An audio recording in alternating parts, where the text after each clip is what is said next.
नमस्कार दोस्तों, R S साल में आपका स्वागत है। दोस्तों, करंट अफेयर्स के इस सीरीज में हम लोग जून महीने के पार्ट 3 में 16 से 22 जून 2025 तक के करंट अफेयर्स के सभी क्वेश्चन का सॉल्यूशन देखेंगे। दोस्तों, रियल टाइम में डिटेल्स करंट अफेयर्स की जानकारी के लिए आप मेरे साथ व्हाट्सएप चैनल आर एस साल पे जुड़े रह सकते हैं। और दोस्तों, आपको पता है प्रत्येक क्वेश्चन के साथ बहुत सारे एडिशनल इन्फॉर्मेशन की भी प्राप्ति होती है, तो बहुत गौर के साथ स्टार्ट करते हैं।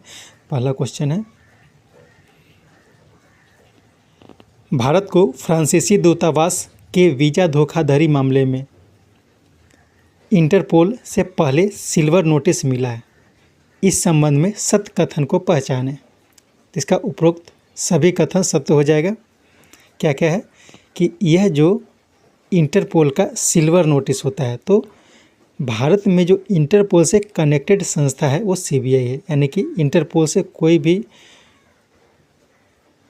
संबंध स्थापित करना होता है तो वह सीबीआई से के द्वारा ही किया जाता है। तो सीबीआई ने इसके लिए अनुरोध किया था। सीबीआई ने इंटरपोल से यह अनुरोध किया था सिल्वर नोटिस जारी करने के लिए। मामला ये था कि फ्रांसीसी दूतावास में पूर्व अधिकारी जिनका नाम था शुभम शौकीन, उनके द्वारा रिश्वत के बदले अवैध रूप से वीज़ा जारी करने का आरोप लगा था। इसी के लिए सिल्वर नोटिस के लिए रिक्वेस्ट किया गया था। और ये जो सिल्वर नोटिस होता है वह एक प्रकार का इंटरपोल का नोटिस है जो धोखाधड़ी, भ्रष्टाचार और मनी लॉन्ड्रिंग जैसी गतिविधियों के लिए पेश किया जाता है। नेक्स्ट, किसान केंद्रित शासन के लिए प्रौद्योगिकी के प्रयोग के लिए कृषि एवं किसान विकास मंत्रालय ने agritech turning data into delivery विषय के साथ राष्ट्रीय सम्मेलन का आयोजन कहाँ किया? तो यह आयोजन किया गया था नई दिल्ली में। नई दिल्ली में हाल ही में agritech turning data into delivery इस विषय के साथ एक राष्ट्रीय सम्मेलन का आयोजन किया गया था। इसका आयोजन कृषि एवं किसान विकास मंत्रालय के द्वारा किया गया था। और इसका मुख्य उद्देश्य था कि किसान केंद्रित शासन जो होता है उसमें प्रौद्योगिकी यानी कि टेक्नोलॉजी का उपयोग किया जाए। पुणे के बारे में याद रखना है, हाल ही में पुणे में पहला इंटरनेशनल एग्रीकल्चर हैकाथॉन का आयोजन किया गया था। उड़ीसा के बारे में याद रखना है, यह भी किसानों से संबंधित ही है। उड़ीसा में हाल ही में असामयिक वर्षा को एक प्राकृतिक आपदा के रूप में घोषित किया गया था। और सिक्किम के बारे में याद रखना है कि सिक्किम में भारत का पहला ऑर्गेनिक फिशरीज क्लस्टर की स्थापना की गई थी। तो इन सब बातों को याद रखना है। Next, our ocean our future our responsibility the 2025 United Nation Ocean Conference का आयोजन निस में किया गया। वर्ष 2028 का चौथा सम्मेलन किसकी अध्यक्षता में की जाएगी? तो यह जो किया जाएगा दक्षिण कोरिया और चिली की अध्यक्षता में की जाएगी। तो क्वेश्चन क्या है?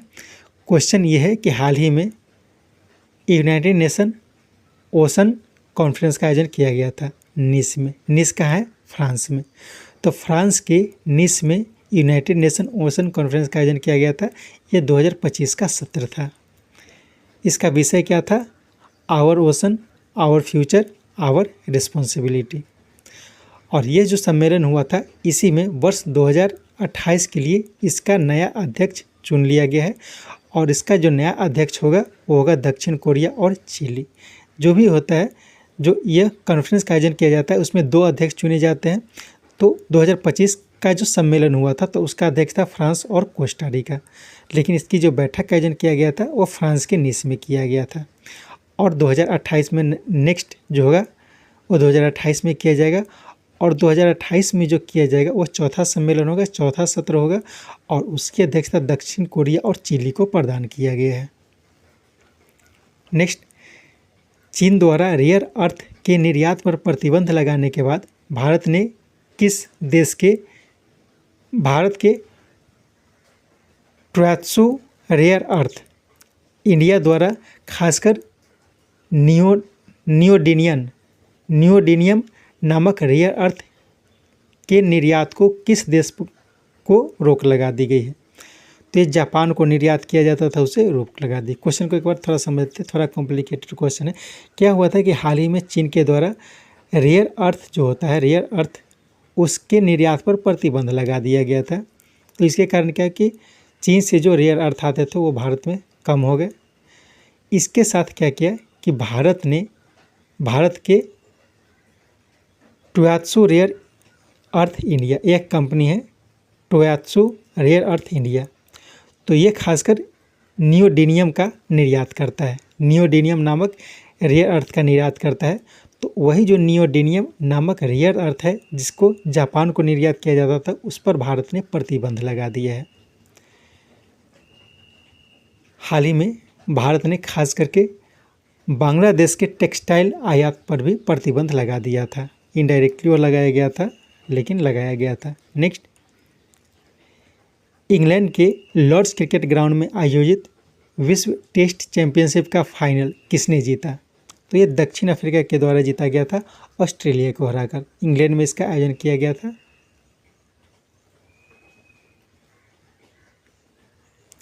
नेक्स्ट, महाराष्ट्र के नवी मुंबई में किस विदेशी विश्वविद्यालय के कैंपस को खोलने के लिए आशय पत्र प्रदान किया गया? तो इसका उपरोक्त सभी हो जाएगा। इसमें हाल ही में 5 यूनिवर्सिटी का कैंपस महाराष्ट्र के नवी मुंबई में खोलने के लिए आशय पत्र पर हस्ताक्षर किया गया था। तो कौन कौन सा है? तो यूनिवर्सिटी ऑफ यॉर्क जो कि यूनाइटेड किंगडम का है, university of western Australia, Illinois institute of technology जो कि अमेरिका की है, और IED institute of European design, ये इटली की है। तो इन सभी को कैंपस खोलने की अनुमति दी गई है। नेक्स्ट, गुजरात स्थित गिफ्ट सिटी में NSE इंटरनेशनल एक्सचेंज पर सूचीबद्ध होने वाली पहली विदेशी बैंक DFCC बैंक किस देश की है? तो ये श्रीलंका की बैंक है, DFFC बैंक। तो ये गुजरात स्थित गिफ्ट सिटी में जो NSE इंटरनेशनल एक्सचेंज है, तो उसमें सूचीबद्ध होने वाली पहली विदेशी बैंक बन गई है। Next, director general of training और सेल इंडिया ने किस राज्यों के ITI और NSTI में ग्रीन स्किल केंद्रित EV प्रशिक्षण कार्यक्रम के लिए समझौता किया है? तो इसका उपरोक्त सभी हो जाएगा। महाराष्ट्र, गुजरात, तमिलनाडु, दिल्ली, कर्नाटक, इन सभी राज्यों में जो ITI है और NSTI है, उसमें ग्रीन स्किल केंद्रित EV प्रशिक्षण कार्यक्रम के लिए समझौता किया है। और यह समझौता जो किया गया है डायरेक्टर जनरल ऑफ ट्रेनिंग और सेल इंडिया, इन दोनों के द्वारा किया गया है। नेक्स्ट, किस राज्य से आने वाले तोतापुरी आम को आंध्र प्रदेश ने प्रतिबंधित कर दिया है? तो ये कर्नाटक से आता था तोतापुरी आम। कर्नाटक से तोतापुरी आम जाता था आंध्र प्रदेश में, तो उसे प्रतिबंधित कर दिया है, क्योंकि ये जो तोतापुरी आम है वो आंध्र प्रदेश में होता है। तो आंध्र प्रदेश में इस बार इसका उत्पादन ज़्यादा हो गया, इसके लिए कर्नाटक से जो आयात होते हैं उसे प्रतिबंधित कर दिया था। नेक्स्ट, निम्नलिखित में से कौन ब्रिक्स का संस्थापक देश नहीं है? संस्थापक देश है तो ये 4 हो जाएगा, ब्राज़ील, रसिया, भारत और चाइना। ब्रिक्स का संस्थापक देश ये चारों था, बाद में से साउथ अफ्रीका जुड़ गया था। सबसे करंट में वियतनाम जुड़ा है। मेन क्वेश्चन ये है कि हाल ही में कौन ब्रिक्स का सदस्य देश बना? तो ये वियतनाम जो है सबसे करंट में इसका सदस्य देश बना था। पहले ब्रिक बना था, उसके बाद साउथ अफ्रीका बना था, और हाल ही में मिस्र, इंडोनेशिया, इथियोपिया, ईरान और संयुक्त अरब अमीरात, ये सभी देश जो है वो ब्रिक्स के सदस्य देश बने हैं, और सबसे करंट में जो बना है वो वियतनाम बना है। नेक्स्ट, किस देश द्वारा ईरान पर हमला के बाद ओमान ने ईरान और अमेरिका के बीच छठे दौर की वार्ता को रद्द कर दिया है? तो ये यहाँ पे इजराइल हो जाएगा। ठीक है, इजराइल के द्वारा हाल ही में ईरान पर हमला किया गया था। तो इसके बाद ओमान ने ईरान और अमेरिका के बीच जो छठे दौर की वार्ता होने वाली थी उसे रद्द कर दिया है। नेक्स्ट, कहाँ आयोजित 15वीं दक्षिण एशियाई बॉडी बिल्डिंग और फिजिक स्पोर्ट्स चैंपियनशिप में अरुणाचल प्रदेश की हिलंग याजिक ने स्वर्ण पदक जीतकर इतिहास रचने वाली पहली महिला बनी। इसका आयोजन किया गया था भूटान में। तो याद रखना है, हिलंग याजिक यह एक बॉडी बिल्डर है जो कि अरुणाचल प्रदेश की महिला है और यह पहली भारतीय महिला है जो कोई इंटरनेशनल प्रतियोगिता जीती है। नेक्स्ट, उत्तर प्रदेश के कुशीनगर में Trust Tech India Private Limited द्वारा स्थापित रॉकेट लॉन्च प्रणाली से किसके सहयोग से रॉकेट प्रक्षेपण का सफल परीक्षण किया? इसका उपरोक्त सभी हो जाएगा। Astronautical society of India, ISRO और इनस्पेस, इन तीनों के सहयोग से यह लॉन्च किया गया था। तो इसरो के द्वारा अधिकतर जो लॉन्च किया जाता है वो श्रीहरिकोटा आंध्र प्रदेश से किया जाता था, लेकिन इसी प्रकार का एक लॉन्च पैड जो विकसित किया गया है वो कुशीनगर में विकसित किया गया है Trust Tech India Private Limited के द्वारा। तो इसी के द्वारा रॉकेट लॉन्च प्रणाली विकसित की गई थी और इसे इन तीनों के सहयोग से हाल ही में सफल परीक्षण किया गया है। नेक्स्ट, किस राज्य के किरीगिरी या फिर एलिफेंट हिल और विल्लुपुरम में जंपिंग स्पाइडर की नई प्रजाति खोजी गई? तो 1 और 2 रेस्पेक्टिव हो जाएगा। ये जो किरीगिरी है या फिर एलिफेंट हिल जो है वो कर्नाटक में है और तिल्लुपुरम जो है वो तमिलनाडु में है। यहीं पर जंपिंग स्पाइडर की एक नई प्रजाति खोजी गई है। नेक्स्ट, हाल में प्रधानमंत्री नरेंद्र मोदी को किस देश का सर्वोच्च सम्मान प्रदान करने की घोषणा की गई थी? तो इसका उपरोक्त सभी जगह साइप्रस, ब्राज़ील, घाना, त्रिनिदाद और टोबैगो, इन सब देशों का सर्वोच्च सम्मान प्रधानमंत्री नरेंद्र मोदी को दिया गया है। तो साइप्रस का जो सर्वोच्च सम्मान दिया गया था वो दिया गया था grand cross of the order of Makarios 3। Brazil का सर्वोच्च सम्मान दिया गया था the grand collar of the national order.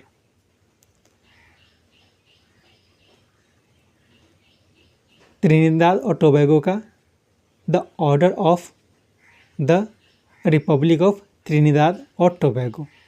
इन सभी सम्मान से प्रधानमंत्री को सम्मानित किया गया था। नेक्स्ट, भारत के G20 शेरपा ने अपने पद से इस्तीफा दिया। इसके साथ उनके 45 वर्षों का नौकरशाही समाप्त हो गया। तो उनका नाम है अमिताभ कांत। भारत में G20 शेरपा जो थे अमिताभ कांत थे, तो उन्होंने अपने पद से इस्तीफा दे दिया। अमिताभ कांत सबसे पहले नीति आयोग से संबंधित थे, तो उस टाइम वो चर्चा में रहते थे। बाद में G20 के शेरपा बने थे। सुमन बेरी के बारे में याद रखना है। सुमन बेरी जो है वो वर्तमान में नीति आयोग के वाइस प्रेसिडेंट है। VVR सुब्रमण्यम ये वर्तमान में नीति आयोग के CEO हैं।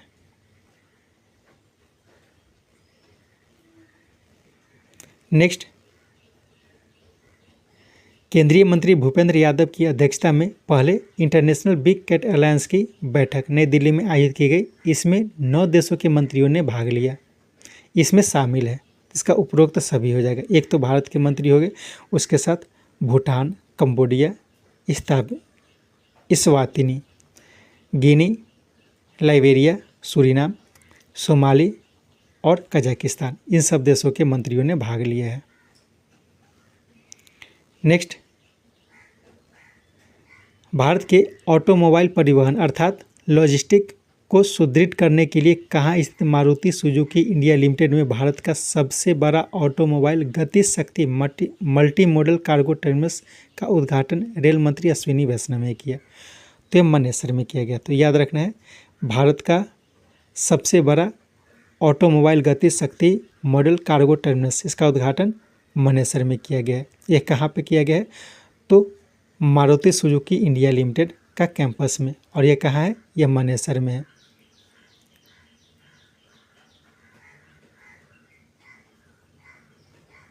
नेक्स्ट, 4 वर्षों के अंतराल के बाद हाल में किस देश में भारतीय राजदूत के रूप में इलियावती लोंगकुमेर को नियुक्त किया गया? तो इन्हें उत्तर कोरिया में नियुक्त किया गया है। कोरोना पीरियड में क्या हुआ था कि उत्तर कोरिया में जो भारतीय दूतावास है उसे बंद कर दिया गया था, लेकिन फिर से हाल में उसे खोला गया है और वहाँ पे इलियावती लोंगकुमेर को भारतीय दूतावास के रूप में नियुक्त किया गया है। स्वीडन में वर्तमान में जो भारतीय उच्चायुक्त है उनका नाम है अनुराग भूषण। इजिप्ट में है सुरेश की रेड्डी। गिनी में है संदीप सूद। नेक्स्ट, किस राज्य में पहली बार स्थानीय चुनाव के लिए ESEC-BHR मोबाइल ऐप के माध्यम से बुजुर्गों, दिव्यांगजनों और गर्भवती महिलाओं को वोटिंग करने की व्यवस्था की गई है? तो बिहार में स्थानीय चुनाव होने हैं, तो वहीं पे मोबाइल ऐप के सहायता से बुजुर्गों, दिव्यांगजनों और गर्भवती महिलाओं को घर बैठे वोटिंग करने के लिए व्यवस्था किया गया है। मध्य प्रदेश में याद रखना है, मध्य प्रदेश में हाल ही में नगर पालिका 2.0 लॉन्च किया गया।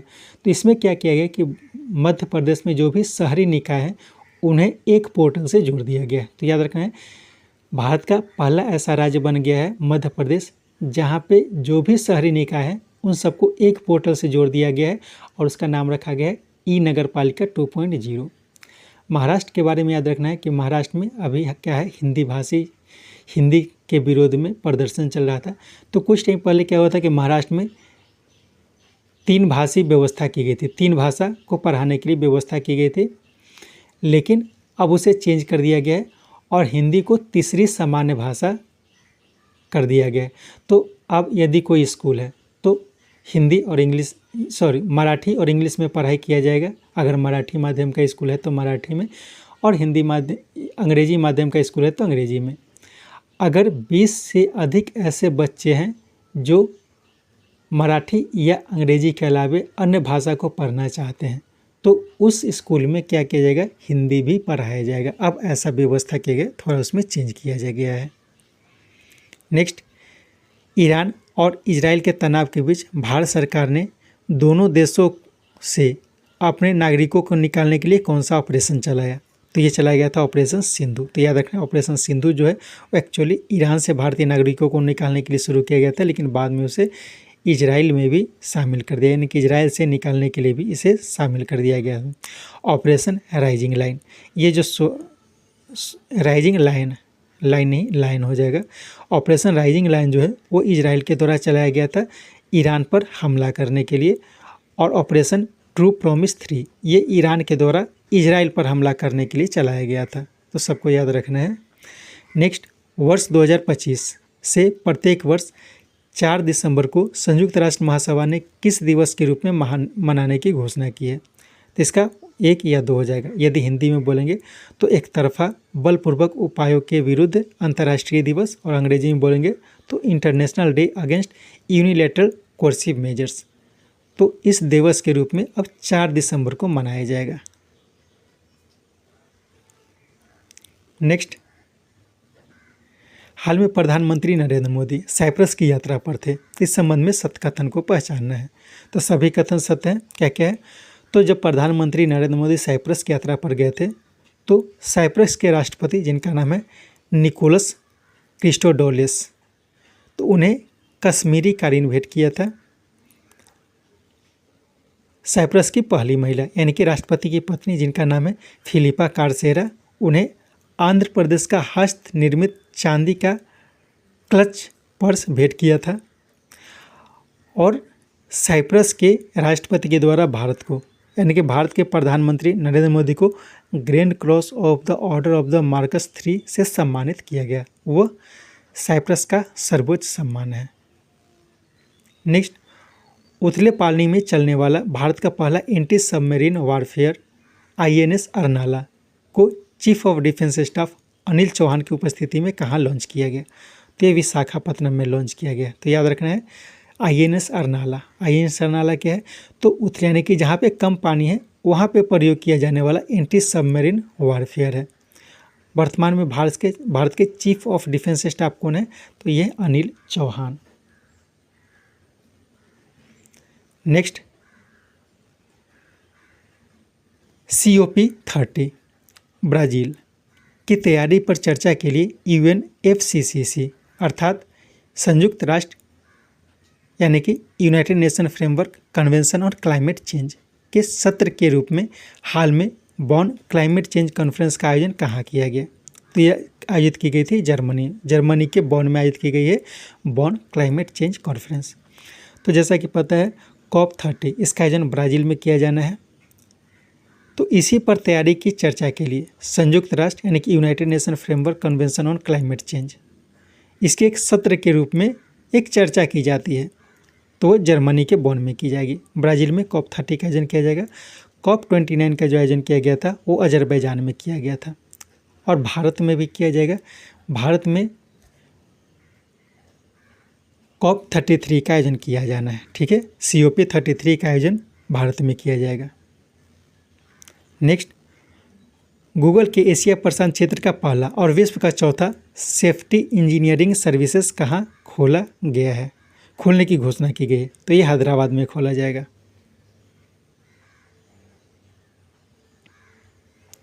नेक्स्ट, वर्ल्ड इकोनॉमिक फोरम द्वारा जारी 118 देशों की वैश्विक ऊर्जा संक्रमण सूचकांक अर्थात ग्लोबल एनर्जी ट्रांजिशन इंडेक्स में पहला स्थान किसने प्राप्त किया? तो इसमें स्वीडन ने पहला स्थान प्राप्त किया, फिनलैंड दूसरा, डेनमार्क तीसरा और इसमें भारत को 71वां स्थान प्राप्त किया गया है। नेक्स्ट, किसके सहयोग से भारतीय शोधकर्ताओं ने कैंसर सेल्स को बर्न करने के लिए एक यूनिक कप सेल वाले नैनो पार्टिकल विकसित किए, जिसे रूम टेम्परेचर पर स्कर्विक एसिड अर्थात विटामिन सी का प्रयोग करके उपयोग किया जा सकता है? इसका उपयोग सभी हो जाएगा institute of nano sciences and technology जो कि मोहाली में है, टाटा मेमोरियल सेंटर जो कि मुंबई में है और IIT बॉम्बे, इन तीनों के सहयोग से एक यूनिक कप शेप वाले नैनो पार्टिकल को विकसित किया गया है। तो यूनिक कप शेप वाला जो नैनो पार्टिकल है वो क्या करेगा कि जनरली क्या किया, जो कैंसर का इलाज किया जाता है वो थेरेपी किया जाता है, केमोथेरेपी किया जाता है या फिर हाई टेम्परेचर पर उसको किया जाता है, लेकिन क्या इसमें जो केमिकल यूज किया जाएगा वो सिंपल रहेगा, विटामिन सी रहेगा। ठीक है, जिससे शरीर को कोई हानि नहीं पहुंचेगी। और दूसरा इसका बेनिफिट यह है कि इसे रूम टेम्परेचर पर प्रयोग किया जा सकता है, यानी कि शरीर को ज़्यादा हानि नहीं पहुँचेगी इसके प्रयोग के द्वारा। तो यह भारतीय शोधकर्ताओं के द्वारा विकसित किया गया है, इन तीनों के शोधकर्ताओं के द्वारा। नेक्स्ट, हाल में कनाडा के कानानास्किस में आयोजित G7 समिट में विशेष आमंत्रित सदस्य के रूप में भारत पहुंचा। इसके साइडलाइन में भारतीय प्रधानमंत्री और कनाडा के प्रधानमंत्री मार्क कार्नी के बीच समझौता हुआ। किस पे समझौता हुआ? तो इसका उपरोक्त सभी हो जाएगा। क्या क्या समझौता हुआ है कि दिल्ली और ओटावा कनाडा की राजधानी है, तो दिल्ली और ओटावा के बीच उच्चायुक्तों की बहाली पे चर्चा हुई। व्यापार समझौते और वीज़ा सेवा, इन तीनों पर चर्चा हुई है। तो याद रखना, हाल ही में G7 समिट का आयोजन किया गया था। वो कहाँ किया गया था? वो कनाडा में किया गया था, कनाडा के कानानास्किस में। भारत को विशेष आमंत्रित सदस्य के रूप में बुलाया गया था और प्रधानमंत्री वहाँ पे गए थे। और हाल ही में कनाडा के नए प्रधानमंत्री बने मार्क कार्नी। नेक्स्ट, भारत की रिलायंस एरोस्ट्रक्चर लिमिटेड ने किस देश के एसॉल्ट एविएशन के साथ समझौता किया, जिसके तहत नागपुर महाराष्ट्र में फाल्कन 2000 की अंतिम असेंबली लाइन स्थापित की जाएगी? तो ये फ्रांस की कंपनी है एसॉल्ट एविएशन बनाता है फाल्कन 2000। ठीक है, तो अब ये इसका असेंबली भारत में किया जाएगा और इसके लिए भारत का रिलायंस एरोस्ट्रक्चर लिमिटेड ने एसॉल्ट एविएशन के साथ समझौता किया है। नेक्स्ट, कक्षा 9 से 12 के अनुसूचित जनजाति के छात्रों को उच्च शिक्षा के लिए बेसिक कंप्यूटर कौशल और प्रशिक्षण के लिए जय हिंद अर्थात जनजातीय immersive holistic intervention for noble development योजना की शुरुआत किसने की है? तो इसकी शुरुआत की गई है दिल्ली विश्वविद्यालय के द्वारा।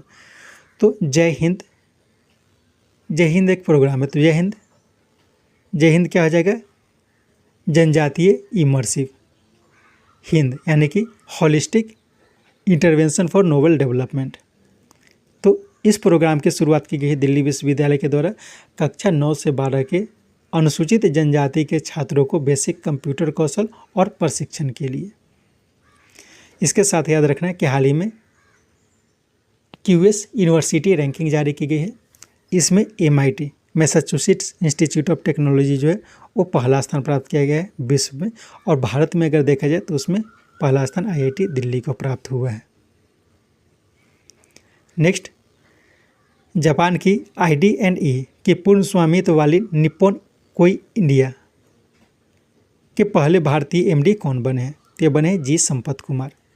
तो सिंपल क्वेश्चन ये है कि निप्पॉन इंडिया जो है, निप्पॉन कोई इंडिया जो है उसके नए MD कौन बने हैं? तो ये जी संपत कुमार बने हैं। पूछा जा सकता है कि निप्पॉन किसकी कंपनी है? तो ये जापान की कंपनी है, और जापान की कंपनी है IDNE, उसी की पूर्ण स्वामित्व वाली ये कंपनी है। आशुतोष दीक्षित, इनके बारे में याद रखना है, हाल ही में इन्हें इंटीग्रेटेड डिफेंस स्टाफ के प्रमुख के पद पर नियुक्त किया गया है। एस चेल्लासेट्टी को भारतीय बैंक संघ का अध्यक्ष चुना गया था, और तपन कुमार डेका को इंटेलिजेंस ब्यूरो का अध्यक्ष चुना गया है। नेक्स्ट, अंतर्राष्ट्रीय ऊर्जा एजेंसी की हाल की रिपोर्ट के अनुसार बिजली उत्पादन में तीसरा सबसे तेज़ी से बढ़ने वाला देश कौन बना है? तो ये भारत बन गया है।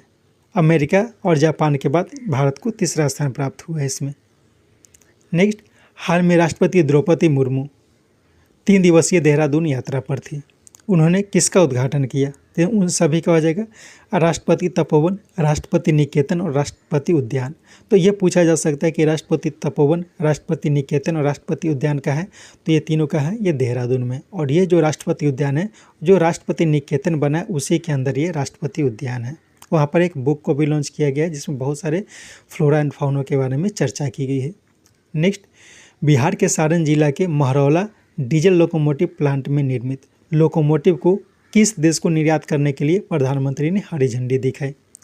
तो गिनी को निर्यात किया जाएगा। बिहार के सारण जिला में बना महरौला डीजल लोकोमोटिव प्लांट से निर्मित लोकोमोटिव को गिनी को भेजा जाएगा। नेक्स्ट, किस देश में जमा भारतीयों का धन हाल में 2024 की अपेक्षा 3 गुना हो गया है?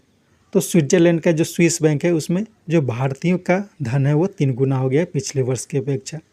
नेक्स्ट क्वेश्चन है, टेनिस का Billie Jean King cup 2025 playoff की पहली बार मेज़बानी कौन कर रहा है? तो 2025 का जो मेज़बानी किया जाएगा वो अपने देश भारत के द्वारा किया जाएगा, और भारत के द्वारा पहली बार बिली जीन किंग कप का मेज़बानी किया जा रहा है। इसके साथ ये सेट समाप्त होता है। उम्मीद है ये सेट आपके लिए उपयोगी हो। कोशिश करके 2-3 बार करके इस सेट को सुने ताकि अधिक से अधिक जानकारी आपको मिल सके। Thank you.